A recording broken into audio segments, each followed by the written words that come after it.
Welcome, everyone, to the Public Safety and Veterans Subcommittee. I'd like to call this meeting to order. We have, the first item is call to the public, and we have a couple cards here. The first card is Mrs. Summers. Come on down.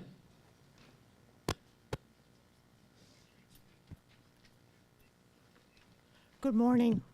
Just as a reminder to my email to each of you that the Citizens Law Enforcement Anti-Graffiti Initiative, along with Zero Graffiti International and our partner Neighborhood Services, is sponsoring an anti-graffiti conference February 24th and 25th. And thank you, Councilman Nowakowski, for agreeing to come and talk to our guests. Also a reminder is that February is Graffiti-Free Phoenix Month, sponsored by Neighborhood Services. Thank you. Thank you, Ms. Summers, for everything you do out there in the community and putting in the graffiti. We have another call to the public after the last item, and we have some cards for that. With that, approval of the minutes. Move approval. Second. All right, we have a motion and a second. All those in favor say aye. Aye. All those opposed? It passes. All right, we have consent action items.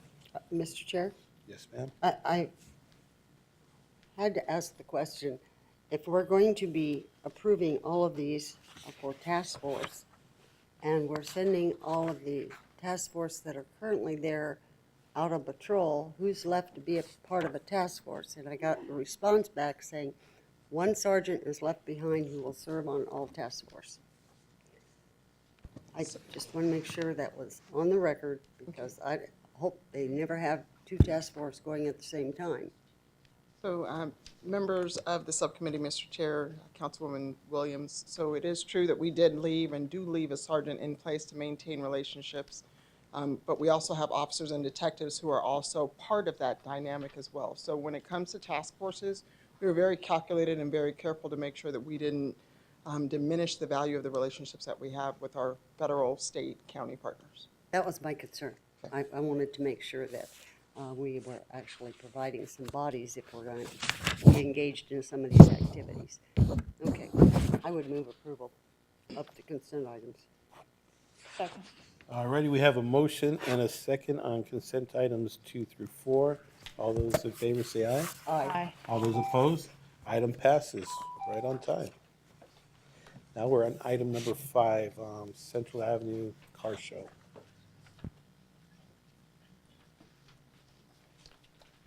Thank you, Chief.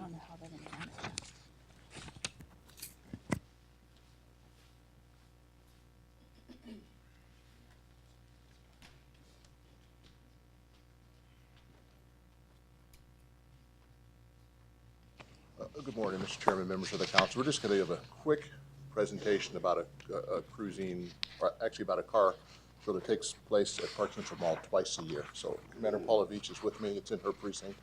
She'll just give you some quick details on how the last event went. Good morning, Council. The Central Avenue Car Show is a biannual event. It takes place at the Park Central Mall at 3130 North Central Avenue. It is well attended by the community. It is a private for-profit event that is hosted by Nancy Perry and the Nancy Perry production crew.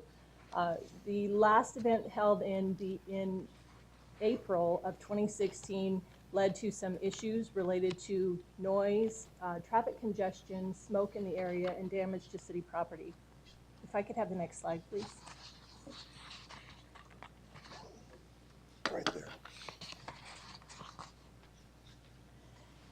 Because we had experienced some complaints from the neighborhood and surrounding businesses related to this event specifically, we elected to meet with the event planner and organizer to develop a contingency plan to remedy some of the concerns that we were experiencing from the neighboring businesses that align Central Avenue related to the traffic congestion and noise and damage to their properties as well as to the city streets.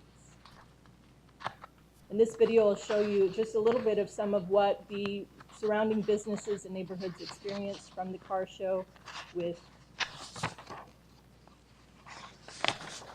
Can you start my video, please? There we go.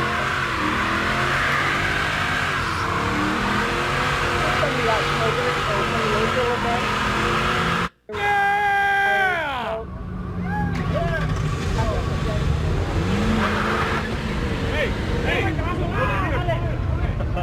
as well as pedestrians crowding the sidewalks, gathering vehicles that were using this area.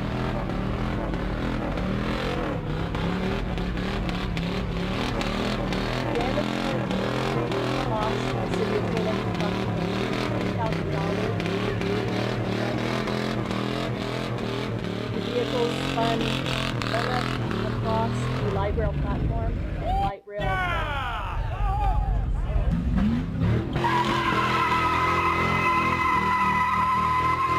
And in addition to just the noise and traffic and congestion in the area, the City of Phoenix Police Department felt that there was a public safety concern as well. So we met with the event organizer to develop a contingency plan for the October event.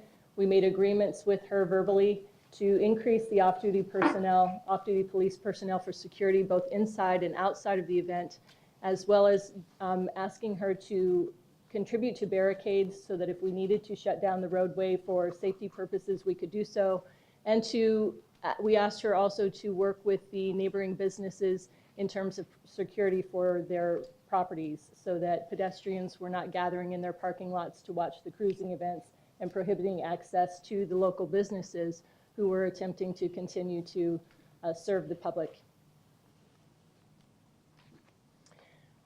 Ms. Perry agreed on a number of contingencies that we had requested of her, and in October, we implemented some of those contingencies to include pedestrian fencing. We asked her to circulate the area surrounding Park Central Mall to prevent the pedestrians from spilling from the event into the roadway and gathering on sidewalks to watch the cruising. We also asked her to hire a barricade company that would be on standby to remove vehicles that had either stalled out in the roadway from the spinning of tires or had become disabled, and to allow us to shut down the roadway should there be an issue related to traffic congestion. She did not implement three of those requests, and while she was willing to increase the number of off-duty personnel working this event, that number of personnel became inadequate. So on the October event, the Phoenix Police Department did send on-duty resources to this location to shut down the roadway, to prohibit any additional exhibitions of speed and smoke and damage to city property. We also, and we had to shut down the roadway for about a mile from about 1:30 in the afternoon until the conclusion of the event. Her event continued throughout the day, using surface streets rather than Central Avenue to gain access to the event itself. So there was no loss of monetary gain for her. This is the number of enforcement actions that were taken between 11:30 and 3:30. That was just using 5 traffic motor officers. The number of collisions and traffic incidents decreased once the roadway was closed. This was the cost of city overtime, on-duty resources dedicated by the police department to address the growing crowds and to address the traffic congestion along Central Avenue. And that did come out of city funds. And as of this morning, Ms. Perry has failed to pay a portion of her invoice that she was charged for the off-duty work detail that she hired. Our initial recommendations to Ms. Perry was that she find another venue for this event because we believe that she has outgrown this particular location. However, should she continue to host this event at Park Central Mall, we would just ask that she continue to work with us to develop some other ideas in terms of how we can make it safer for the public, to include that she provide barricades so that we can close Central Avenue for the elongation of the event, which will prohibit this spinning of tires and damage to city property. Are there any questions? Any questions from my colleagues?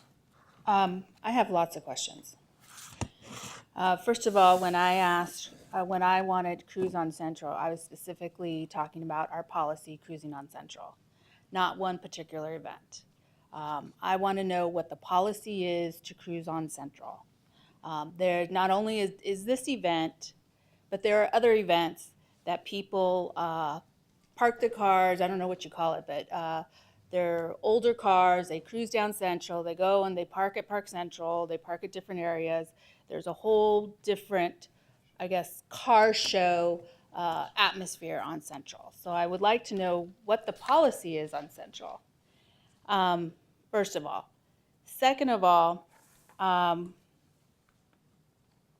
this piece I have seen because I live in that area, so I happen to be part of that area of watching and seeing all the dynamics that happens when these activities happen and how congestion of traffic and everything.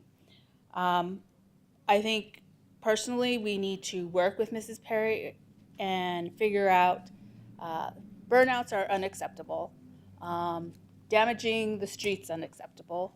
What is it going to take for them to have a vibrant activity on Central, showing their cars, be able to use Central like any other person in a vehicle, and be able to show the cars. But burnouts are definitely unacceptable. It's damaging to our roads, costs us a lot more money, and we're unaware of how much really ultimately it costs. I know that you had showed that, but with all the other ones in the past. Here's my concern is that by just saying no, she's warranted or she's outused the space, that whole activity generates money and dollars within that whole Central corridor. They use this, restaurants within there. They're hanging out there. And so I think there has to be a compromise within this piece. She's at Mesa right now. She's generating dollars in Mesa. She's going to different cities. And so I think just to say we cannot have crews on Central and not have that opportunity is really shutting the door. I feel like we should be able to work with this person and be able to say these are unacceptable. And if it happens, here are the following things that are going to happen. I'm not sure if we've had that conversation. I know we've had the conversation about the barricades and about pedestrian fencing. Is there a permit, or do we have a permit? Or what is the process in order to cruise on Central?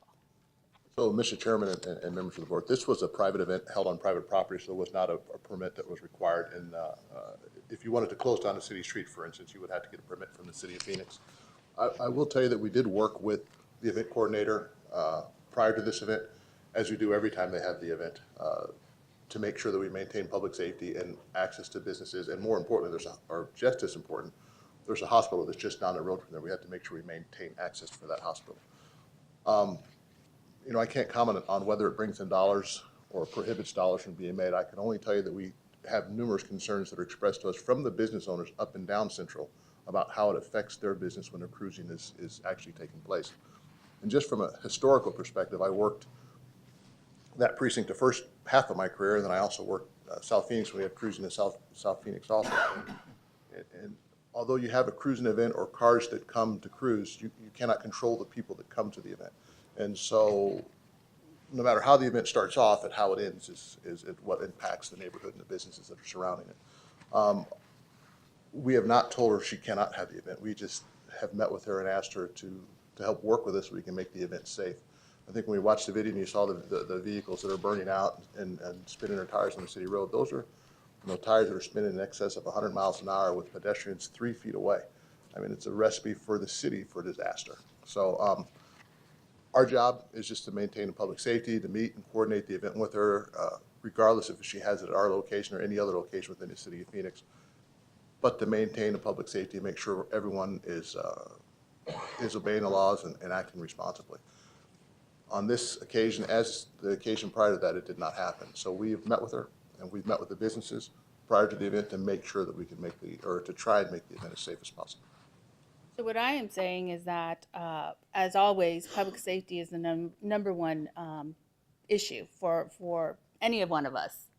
And safety of those that are standing and watching, safety of those that possibly one of these cars could hit one of the light rail barriers, and next thing we know, we have a light rail issue. I think there's no disagreement in that. I think it has to do with how do we, not really sure, how do we as a collective, and what I mean as a collective, as businesses, the event coordinator, public safety, neighborhoods, everybody that is all part of this in many different ways.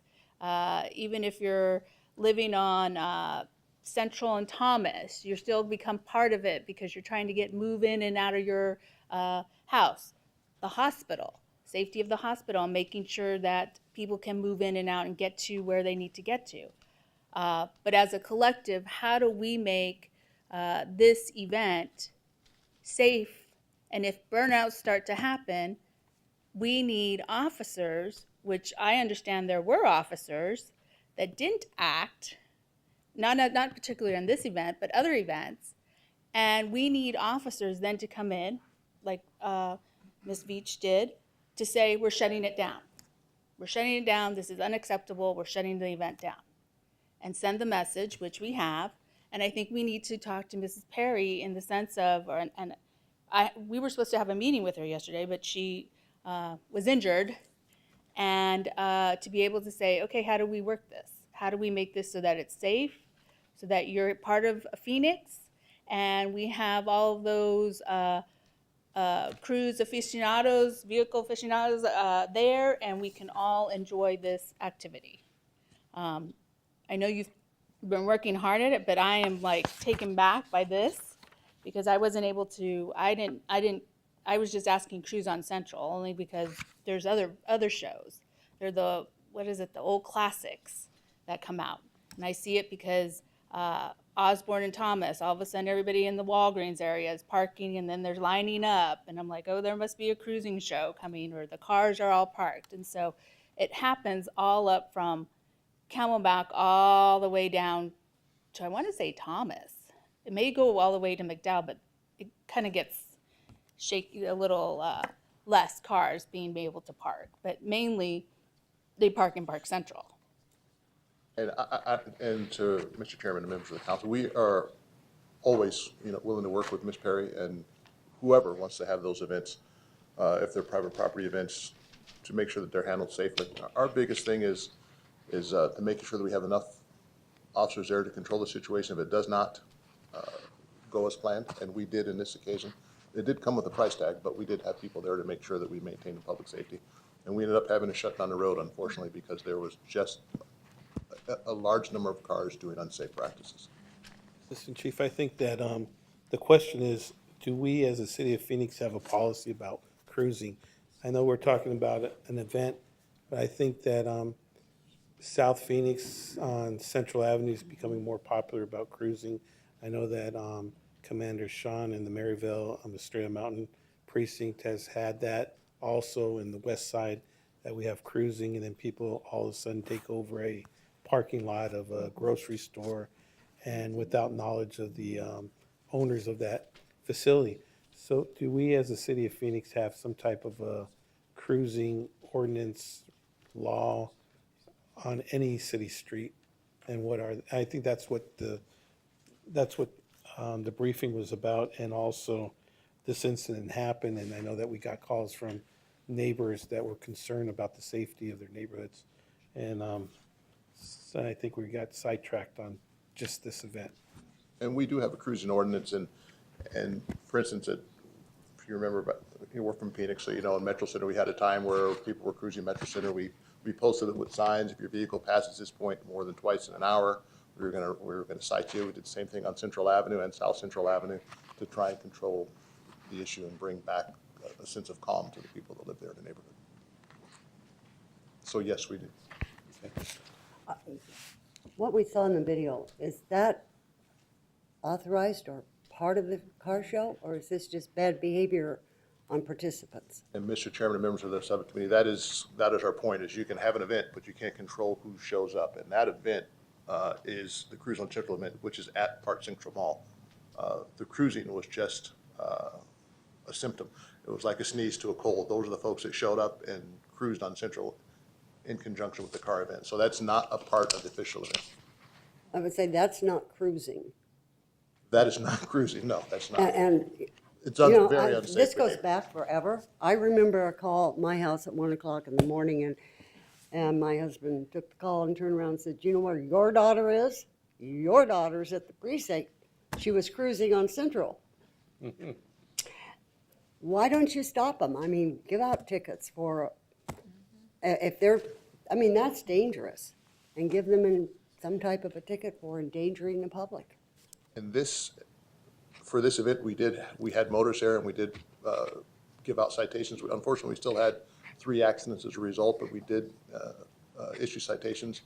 And we had enforcement, not just the citations, but enforcement also, which could be just educational context, but we did. I mean, I would think if you issued enough of those and they were costly, it would impact the groups that usually show up to these, and the word gets around pretty quickly that maybe they'd knock some of that off. Yeah, It doesn't probably. have that Yeah, impact. I, just from my experience in working, especially in Central Avenue between Indian School all the way down to Thomas, I worked that every week when I was a young officer, and every weekend you still had the same issues every weekend, regardless of the enforcement activity. Mr. Chairman. Mr. Chairman, members of the committee, we will continue to try to find a compromise with the event producer. Councilmember Pastor had asked me about that several months back. We did have a meeting to try to communicate that. Part of what makes this a little tricky to pull off, we also had a meeting that I was a part of with some of the business owners and residents along the corridor. And their perspective is they don't really want to compromise. They want us to find a way to stop it. So on the one hand, we're trying to work with the event producer, but we also have constituents saying it's already gone too far. And so trying to convince them to be supportive of a compromise is kind of a challenge, but we will endeavor to try to do that if that's the direction you're giving us. Did you look at a permit process? Right. The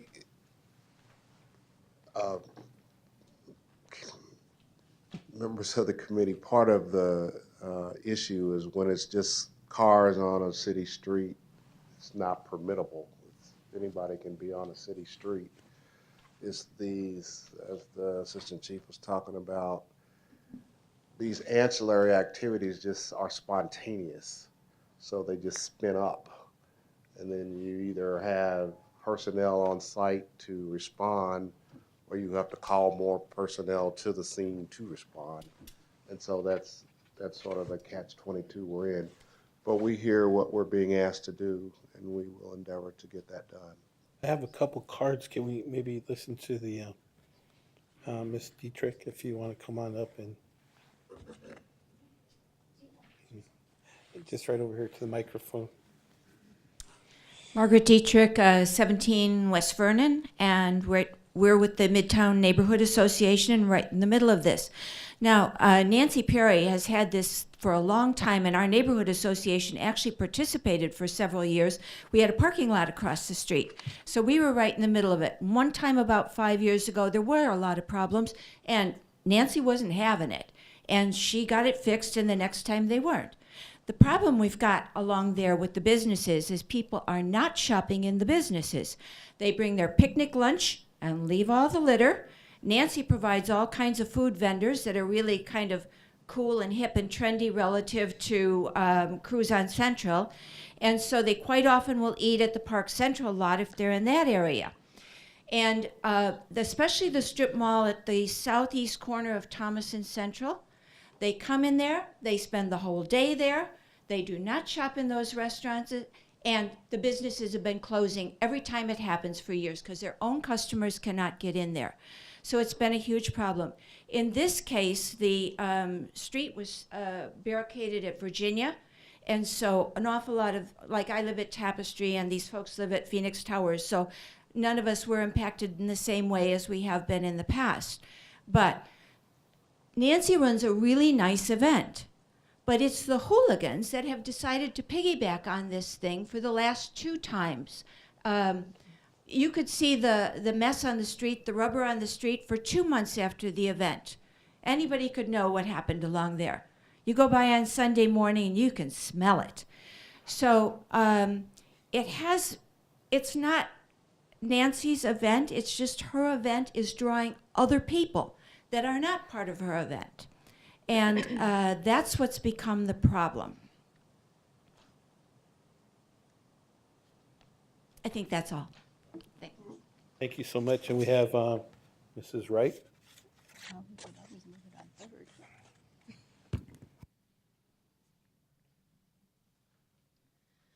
Thank you. I'm Margaret Wright. I'm president of the Midtown Neighborhood Association.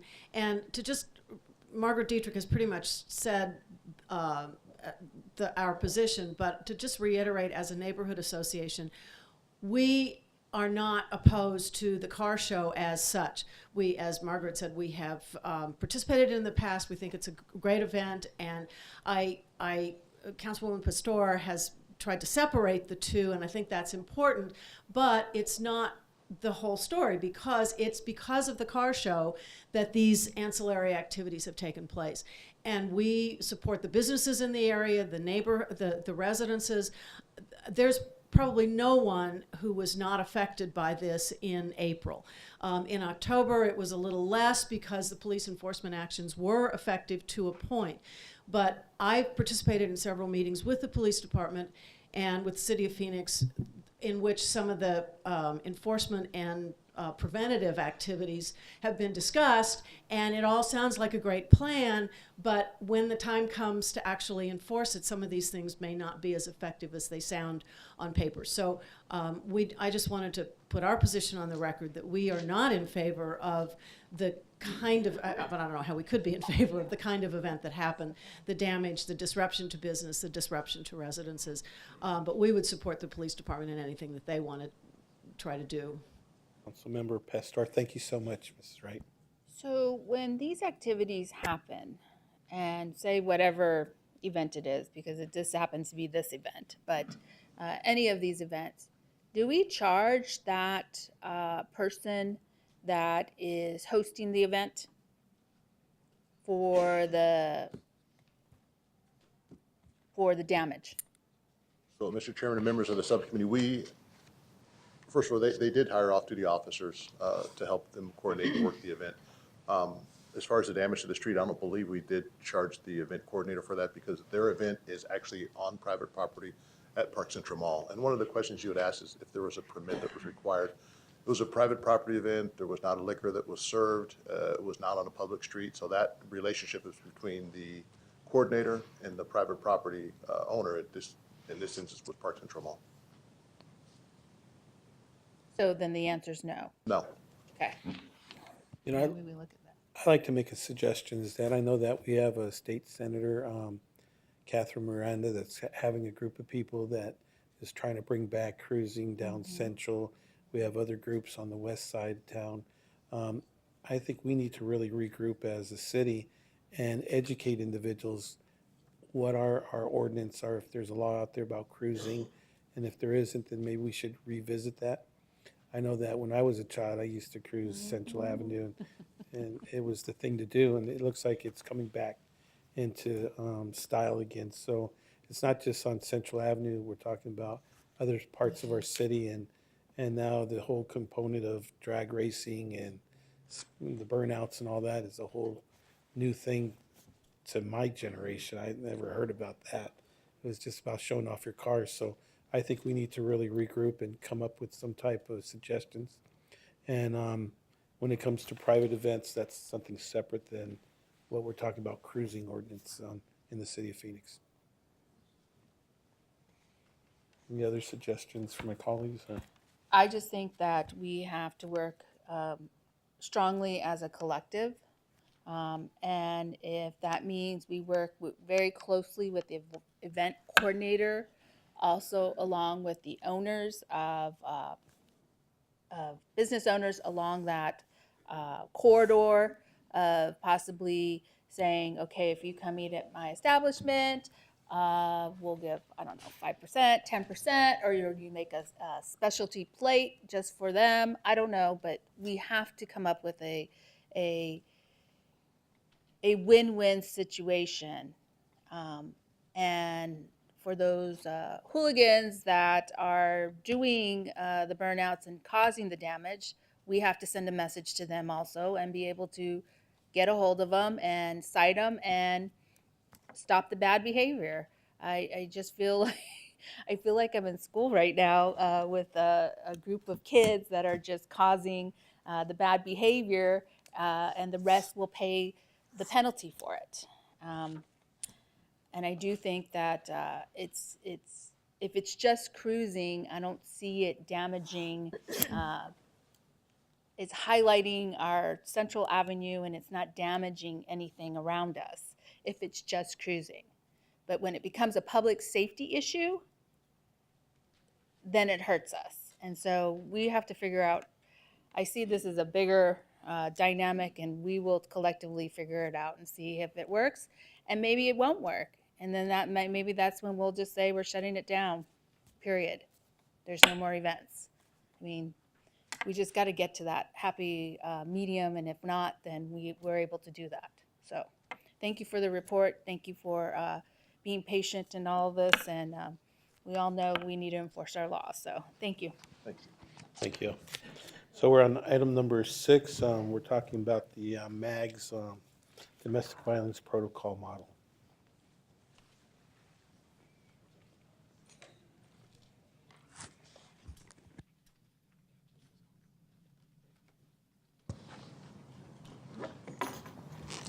Good morning, Chairman and subcommittee members. Mary Roberts, Investigations Division Chief, and I'm here with Family Advocacy Director Ryan Balch. And this is just to provide you with information over the misdemeanor protocol for domestic violence. And this is something the Phoenix Police Department has been doing for 30 years. We're actually the model of this. But this is to provide some consistency with all law enforcement under the Maricopa County umbrella. And again, this is not new to us, but it's recommending 2 officers respond on all domestic violence calls. We separate victims, witnesses, and record the statements. If probable cause exists, officers are encouraged to make an arrest because we know the propensity for violence in domestic violence situations. So again, the arrest is there if probable cause exists. The other component with Director Balch is to make sure we have victim services out there. And normally we partner this with different resources with the domestic violence community, but Director Balch is also offering victim services through her team and hopefully respond out there with patrol officers to actually do a direct contact on those situations that are very, have propensity to become violent.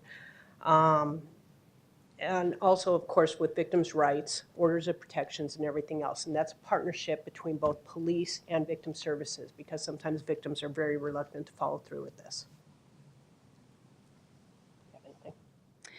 So one of the enhancements that we've made this year, as Chief Roberts alluded, is on the victim services side. So with some new VOCA funding, we were able to almost double our victim advocacy services, and we've done that by expanding it outside the Family Advocacy Center, which is located on Central Avenue. So now we have a satellite office at John F. Long Family Services Center in Maryvale. We have a satellite office at Municipal Court to assist with orders of protection. We have somebody embedded with the Vice unit to help with sex trafficking. And then we also have 2 vehicles where we can do mobile outreach. So if patrol wants to call, we can actually send a victim advocate out on scene. So that's a major improvement. We're really excited about it. Any comments from my colleagues? I think this is probably something that I requested serving on that committee. Right. And it has been under discussion, underway for, what, 2 years? 2 years. And I know that you have a representative on that committee as well as the prosecutor's office. And we were talking about how does this get implemented, because it's supposed to be a standard procedure across all the cities. And they weren't very forthcoming on how it was going to be implemented. And part of this is, too, they have also developed a system that when an officer goes on a DV call, that they have the ability to see if there's an order of protection somewhere. And I don't know if we have put that into our system or not, but I think it's extremely important that we do, because I think that's a protection for the officer, because we all know how dangerous these calls could be. So this is an evolving process, and I just like to make sure everyone's aware of what we are doing. Thank you for your leadership in this. I know that you have been very involved over the years in developing and implementing it in the city of Phoenix, but I just want to make sure that we continue along those lines. Yes, ma'am. Thank you, Mr. Chair. We want to thank you for your leadership also, Councilwoman Williams, and also Amy Rebinar of MAG is here today. She leads the charge and organizes all of us to do this work, so we're really appreciative to Amy as well. Thank you all. Thank you. Now we're on item number 7. One of the things that we try to do at this subcommittee is we have a monthly update on the budget, making sure that all of our departments in public safety are being good stewards with our tax dollars.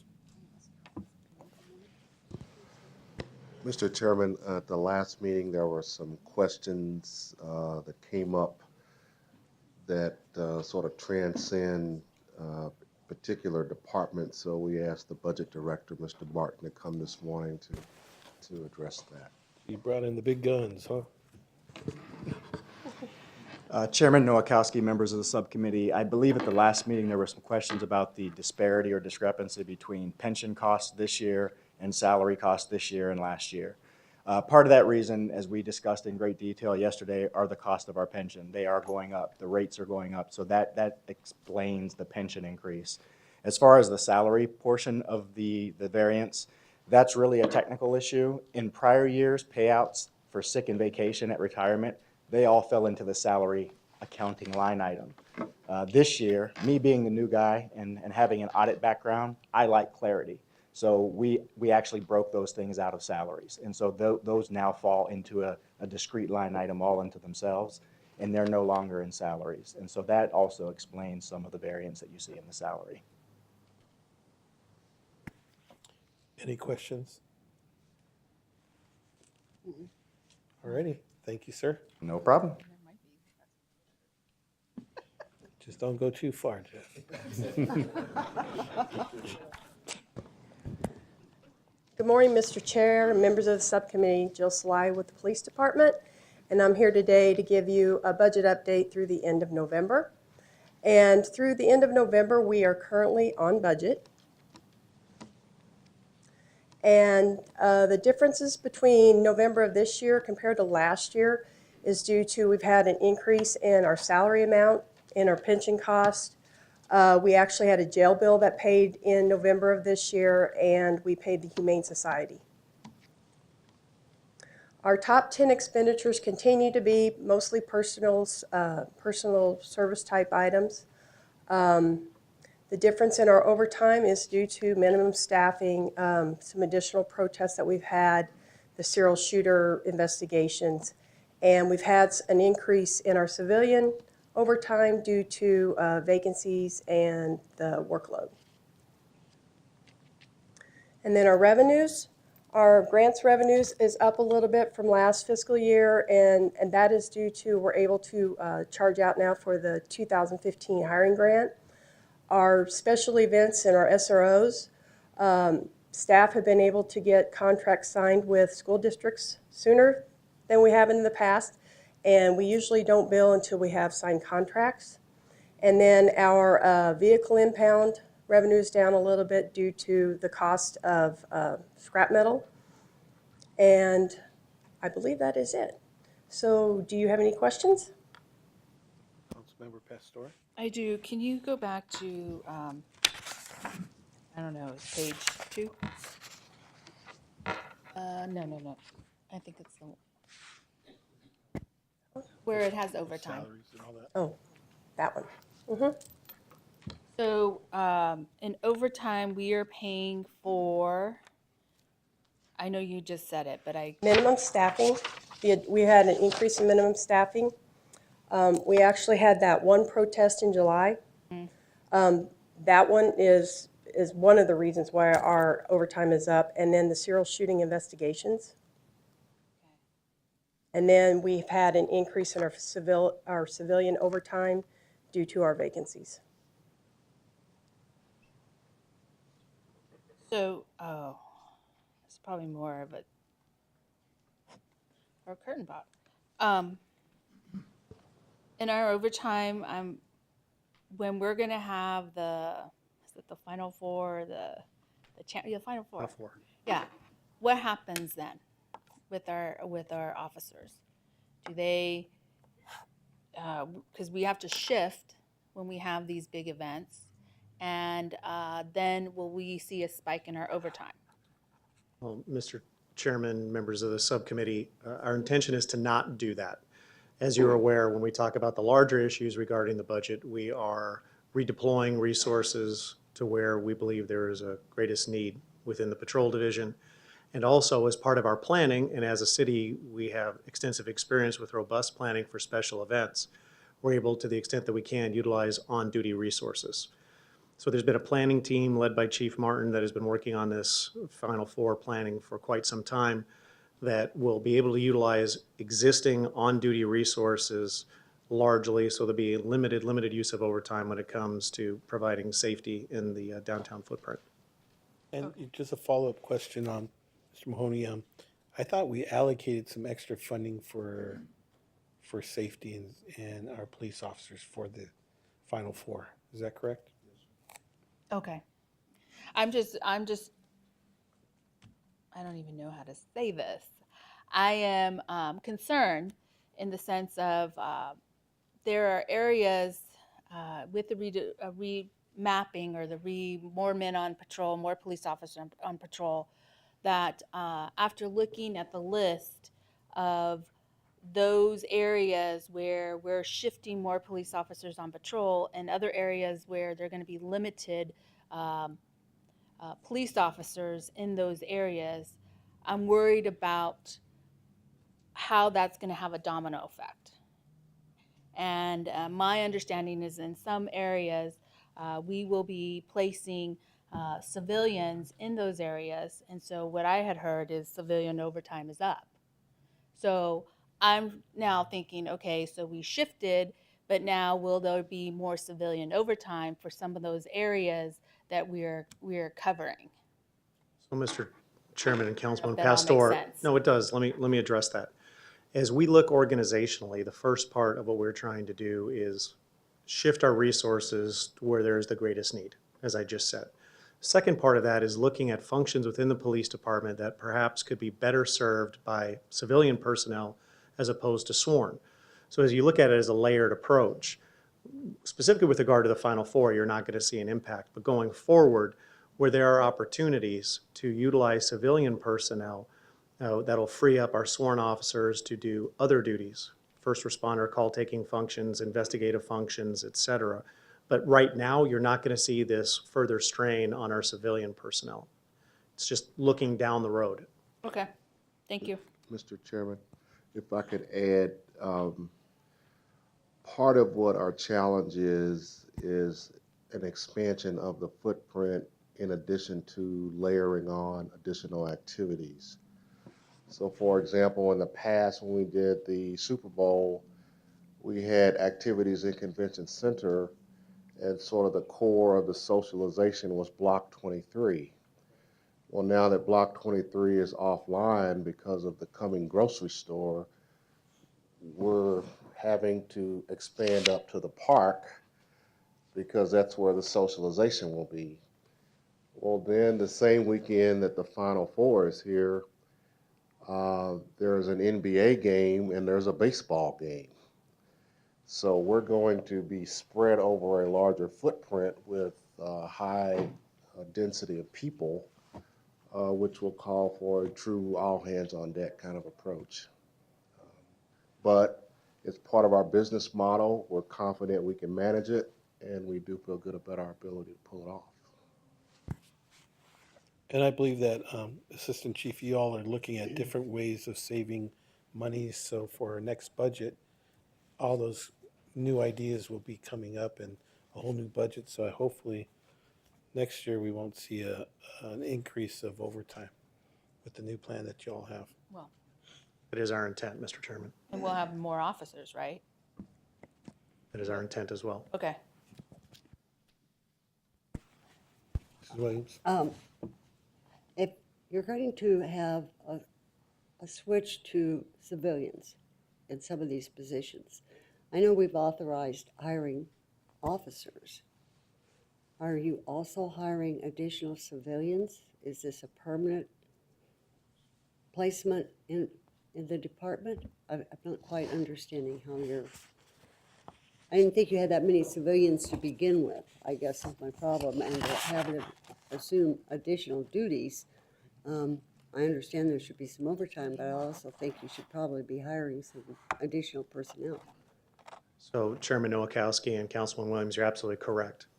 What we are doing organizationally and as part of this effort, as we're redistributing personnel back to patrol, we're identifying function by function within the organization where perhaps it makes more sense to have those specific functions performed by non-sworn.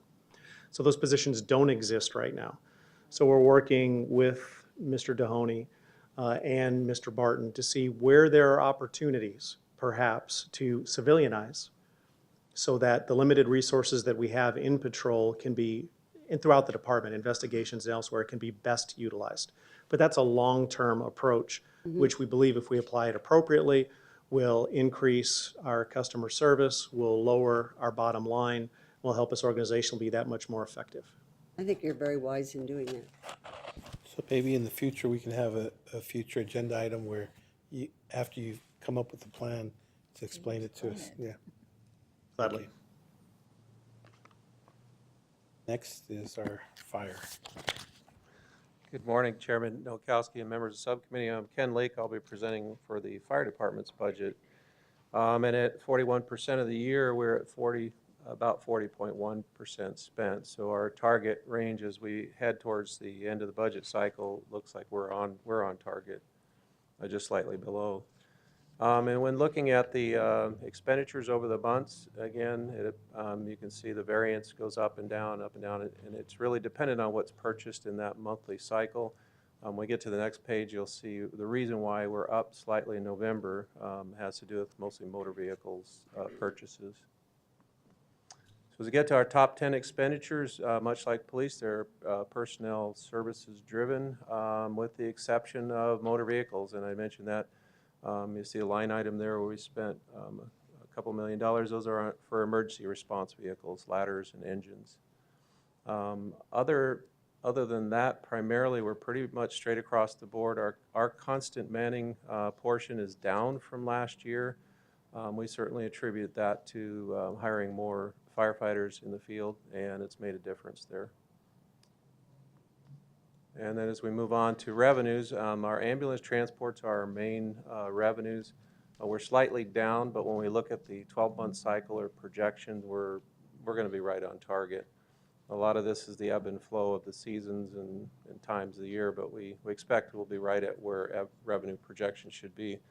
The other two items, dispatch fees and dispatch maintenance, their revenues are collected from our dispatch center, and they're truly cost recovery, so we expect to be at 100% on those. That's all I have to take questions if you have them. I have a question. Councilmember Pastor? Constant manning, what does that mean? It's overtime, and it's much like That's what Jill I had thought, talked about. but I wasn't sure. Yeah. Thank you.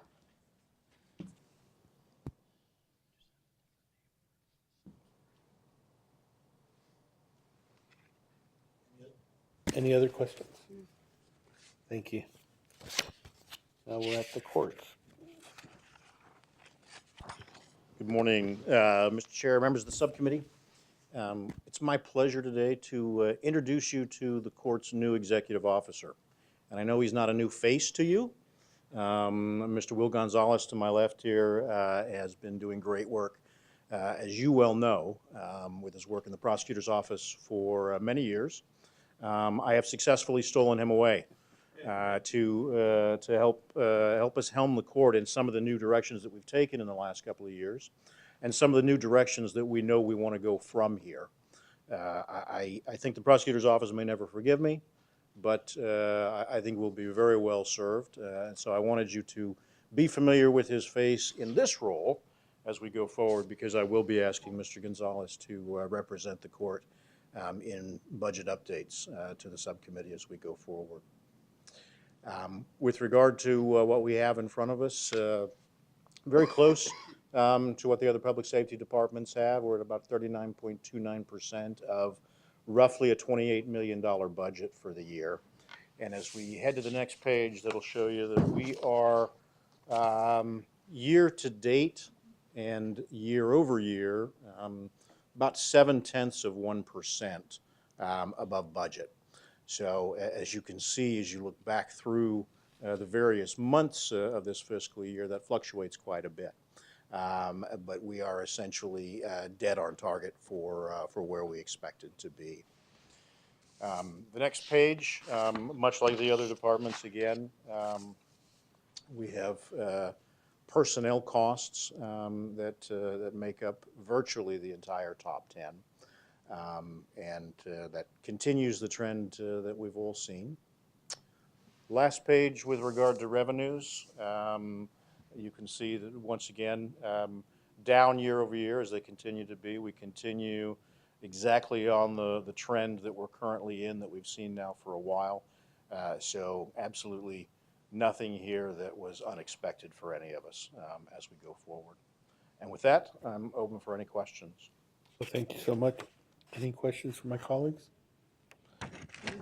We just want to thank you all for keeping an eye on your budget and making sure that we have a zero budget at the end of the month. Thank you. With that, we have call to the public. We have 4 cards, and 3 of the cards are giving the time over to the president of Lee. Ken, come on up. You have about 8 minutes. That's scary. Yeah, it is. I do a lot of damage with 8 minutes. Okay, well, thank you. Good morning. Mr. Chair, members of the committee, obviously just for purpose of the record, since we're being recorded, I know you guys know me, but my name's Ken Crane, President of the Phoenix Law Enforcement Association, representing rank and file police officers and detectives. I want to take a few minutes this morning to talk to you about the staffing crisis currently facing the PD. As you know, on December 5th, we held a press conference. We've published some things on our web, done some editorial pieces in the paper to address these issues. Since then, I have met with the city manager, I've met with the mayor, I've met with Councilwoman Pastor. I'm reaching out to others on the council, so I am going to reach out to others to sit down and talk more in depth privately about what we see as serious concerns. But the information I want to get out right now, and these numbers kind of float a little bit, so they may not be super exact, but I just want to say, number one, we are an organization in crisis. Our current approximate levels are 2,722 officers. It's a ratio of about 1.8 officer per 1,000 citizens. Our high in 08 was 3,388. That's a ratio of about 2.0 per 1,000.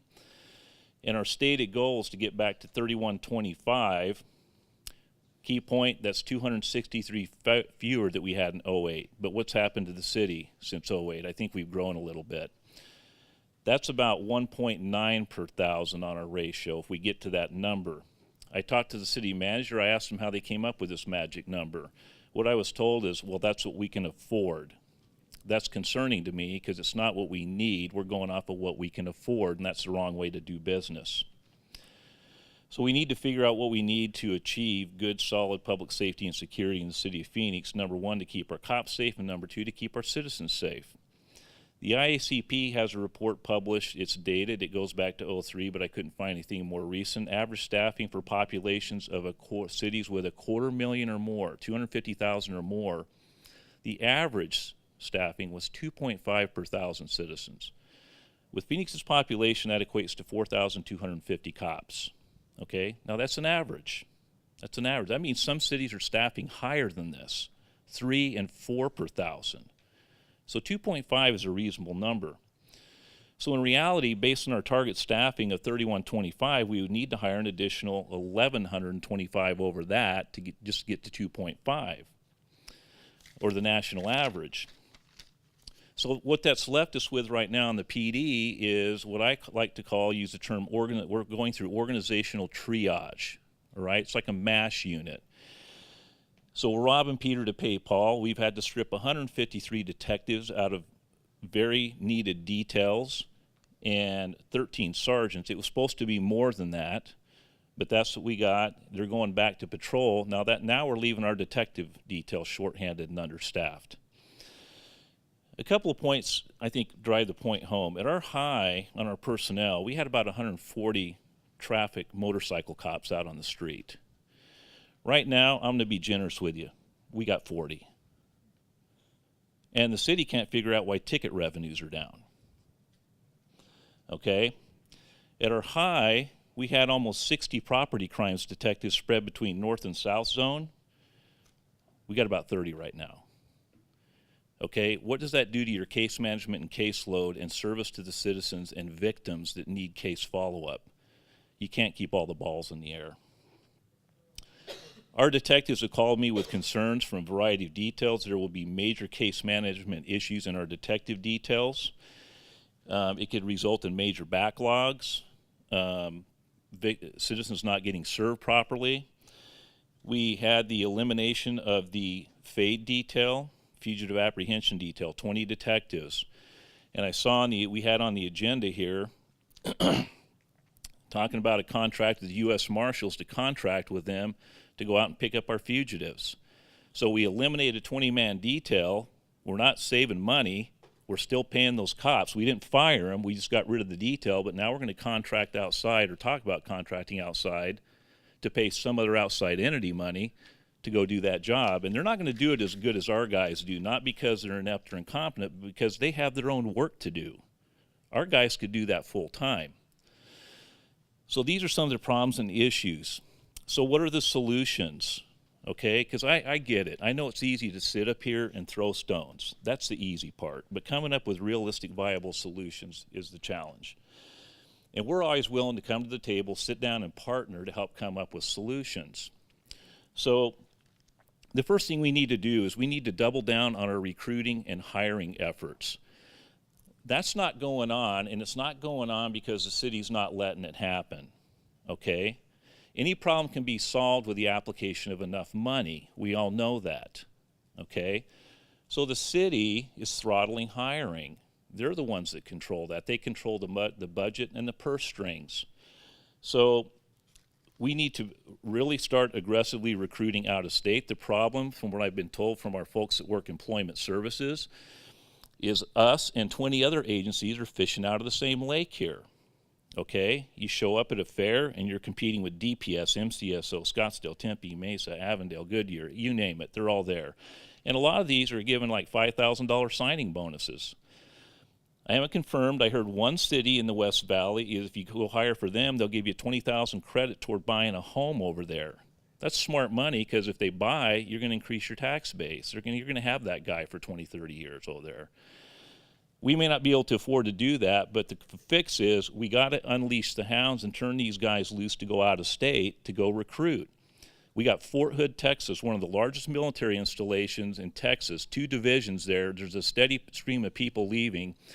You're worried about racial demographics on your PD? The military is a virtual melting pot. You get it all when you go recruit from the military. These guys are almost turnkey ready. We celebrated this class of 50 that we had recently. All the hoopla in media, 50. We need to be trying to get a class of 50 through 10 months out of the year, okay? And we can do it. We could do it. So the council needs, the bottom line is the council, and I'm coming to you guys because you're the public safety subcommittee, but the council needs to find the needed funds to make all this happen, okay? The status quo is unacceptable. If we hired 500 a year, 10 classes of 50, figure 150 for attrition, that leaves us 350, okay? And we're trying to get to 4,250. Based on my calculations, that's a very optimistic approach. That would take us 4.2 years to dig out of the hole and get to where we need. Let's lower it, 250 a year. Let's just get 250 a year through the pipeline. Well, you just push that number to 6 years to get to 2.5 per thousand. And at 200 a year, we're now up to 7.5 years. okay? That's just simple math. If I can figure it out, I know you guys can. You got a lot of resources. I want to get this on the record. We owe this to our citizens. I want my guys, my men and women to be safe out there. And I said it once and I'll say it again. This isn't a PD management problem. They've been on the bandwagon just as much as we have, crying for help and resources. Thank you. Because this is public comment, we really can't give any input, but what we could actually ask for future agenda items. So with that, is there any future agenda items that? Okay. All right, we have one more. Greta? Mrs. Rogers, you're up. You walk into the room, everything stops.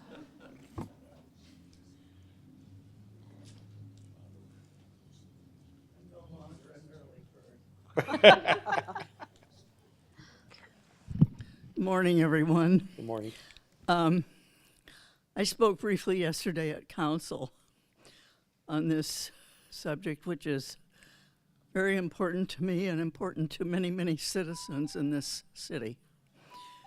And that is that in the upcoming budget planning and deliberations, put into the budget for this coming fiscal year and the following fiscal year sufficient budget for the police department to bring its staff up to full complement. They've been living with one arm tied behind their backs for over 8 years. And enough is enough, and the economy, nationally and locally, has returned to a position of reliable strength and growth. It isn't dramatic and climactic, but it's steady and dependable. And if other departments have to sacrifice some of what they want for this essential need of public safety, then so be it. I've been apprised of the numbers needed by Ed Zerker and the number of students that they can accommodate per class at the academy and the time length of each class.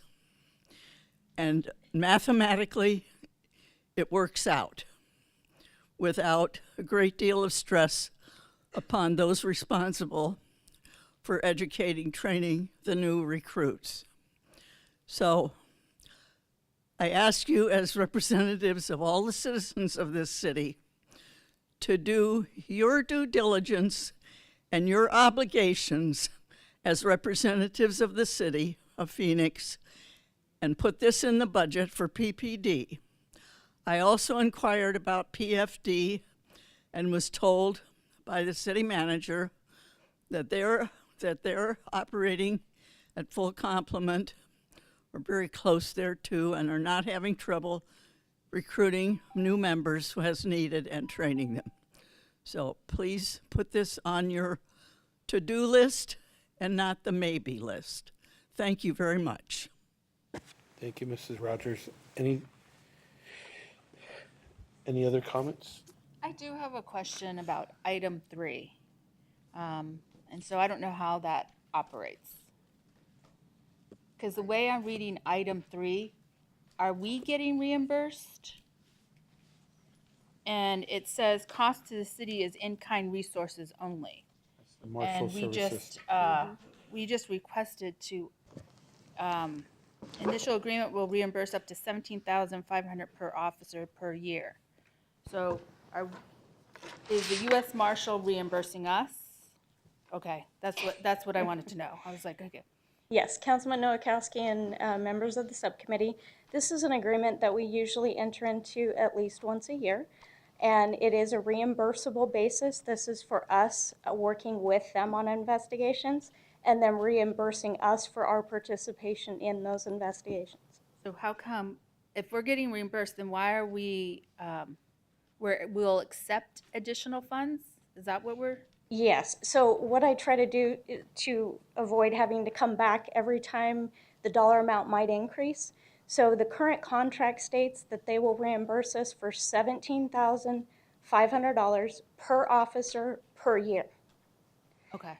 So we could have 5 officers working, which would increase it to exponentially by the 17.5, or we could have officers that work part of the year, and then we have a new officer come in and start working. So we just want to make sure we're covering all of our bases to be able to accept anything they give us. So we could get reimbursed up to 500,000? Yes. Is that what I'm reading? Okay. If the That's monies what- are available on their side and we're doing that work, absolutely. Okay, got it. I just didn't, I was like, it sounds like we're getting reimbursed, but. Yes. Okay, We got are. it, thank you. Thank you. Future agenda items? Is there any additional, Councilmember Williams? I've heard so much discussion in the last week or month about hiring all these additional officers beyond what we've already budgeted for. So what I would like to have is some type of a report explaining the full cost of each new hire. That means not only the salary, the pension, but equipping them and any other benefits so that I know what the true cost of each new officer is before we get fully in the budget process. We can do that. Councilmember Pastor, anything else?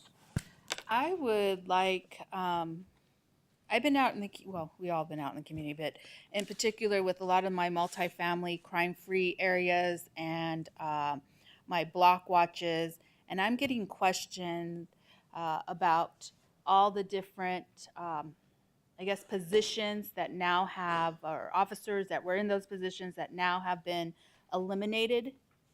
And what are we going to do about that? So apparently there was a crime-free position where they worked with all the crime-free multifamily housing.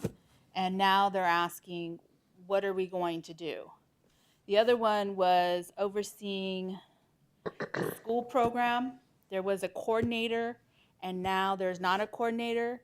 And so some of the schools have funding for a police officer, but they don't know, they're not coordinated now. So I would like to have a discussion as to how we're going to fill all those needs. Because that's what it is. Thank you. I think the core issue is that what is the standard for a city our size and how many officers should we have? Could we maybe have a report of other cities within the top 10 cities and what is the breakdown of officers per citizens and maybe explain that to us, what it would take the city of Phoenix to get there when it comes to money-wise or budgeting-wise, including what Councilmember Williams was talking about, how much it would cost the city of Phoenix per officer. So I think that's something that we need to educate our residents and also ourselves on. Could you add to that, when you're going to do a comparison in the 10 cities, our crime rate, And the crime rate. based on the officers they have? Yes. Mr. Chairman, I can tell you, I know we're still not ready on the fire code, so that won't be on the next month. Okay. We're still a few months away on that. Any other future agenda items? With that, the meeting is adjourned. Thank you all.